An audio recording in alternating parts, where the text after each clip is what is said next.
Сәлем балақай, сабаққа қош келдің. 3-ші сыныптың workbook-тың 1-ші модульдегі 4-ші және 5-ші беттегі тапсырмаларын орындайтын боламыз.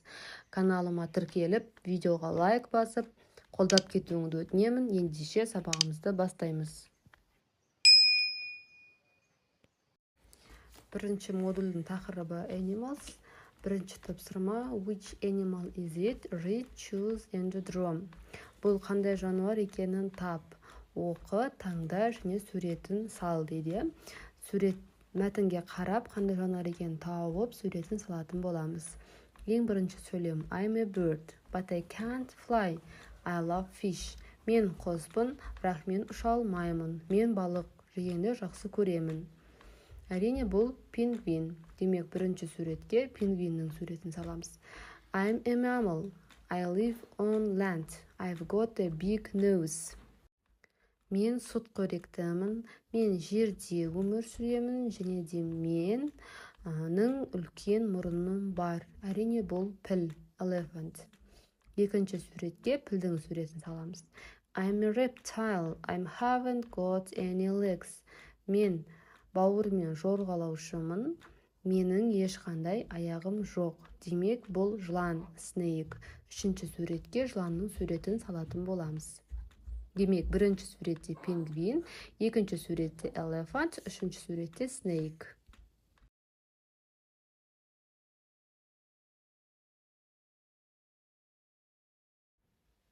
Екінші тапсырма label the picture. Яғни бізде 5 сөз берілген, 5 сөзді 5 орынға суреттерге қарап қоятын боламыз. Бірінші eyes, көз, tongue, тіл, tail, құйрық, eggs, жұмыртқалар, plants, өсімдіктер. Осы 5 сөзді 5 орынға қоямыз. Ең бірінші сөз tongue көрсетіліп тұр, tongue, тіл. Екінші бізде көз. Көз дегеніміз eyes. Үшінші шөпті көрсетіп тұр, plants. Төртіншісі құйрық, tail. Бесіншісі жұмыртқалар, eggs. Tongue, eyes, plants, tail, eggs.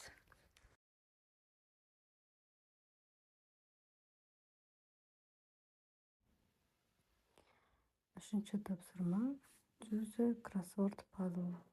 Яғни бізге үшінші тапсырмада кроссвордты орындау қажет. 8 сурет берілген, сол сурет бойынша кроссвордты жазатын боламыз. Біріншіміз ears, екінші hair, үшінші teeth, төртінші legs, бесінші eyes, алтыншы hands, жетінші nose, сегізінші head. Ears, hair, teeth, legs, eyes, hands, nose, head. Төртінші тапсырма read and match then color. Оқы, сәйкестендір және бояй дейді. Яғни біз мына жерде мәтінді оқып, аударып аламыз. Одан кейін төменде тұрған 4 жануарға сәйкестендіріп табатын боламыз да, соларды бояп шығатын боламыз. Бірінші тапсырма B дейді. It's got 5 legs, it's green. Оның 5 аяғы бар, және ол жасыл түсті дейді. Демек, оны біз жасыл түске бояймыз. Оның 5 аяғы бар, төменде тұрған паучок, паук. Соны біз B деп белгілепті. Екінші сөйлем. It's got 2 heads, it's a purple. Оның 2 басы бар, оның түсі күлгін. Демек, ол A. 2-ге A деген белгіні қоямыз, және мына динозаврикті күлгін түспен бояймыз. Үшінші сөйлем. It's got 6 eyes, it's blue with green hands. Оның 6 көзі бар, және ол көк көзді және де жасыл қолдары бар дейді. Ол бізде C. Үшінші сөйлемге C белгісін белгілейміз. 6 көзі бар. Көздерін көк түспен боясаңыздар, қолдарын жасыл түспен бояйсыздар, және денесінде көк қып бояйсыздар. Ең соңғы сөйлем. It's got 1 big mouth, it's red with a blue nose. Оның үлкен бір аузы бар, ол қызыл түсті, көк түсті мұрнымен дейді. Ол бізде D.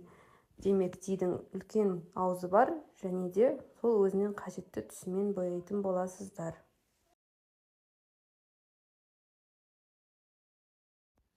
Ең соңғы 5-ші тапсырма make sentences. Сөйлем құрастырып жаз дейді. I 2 legs. Менің 2 қолым бар. I've got 2 legs. Енді екінші сөйлемге жасайтын боламыз. We red hair. We деген біз, red hair деген қызыл шаш, және біздің қызыл шашымыз бар. We have got red hair. Үшінші сөйлем they green eyes. Олардың жасыл көздері бар. They have got green eyes. Төртінші сөйлем he a big mouth. Оның үлкен аузы бар. He has got a big mouth. Бесінші сөйлем you big hands. Сенің қолдарың үлкен. You have got big hands. Алтыншы сөйлем she a big head. Оның басы үлкен. She has got a big head.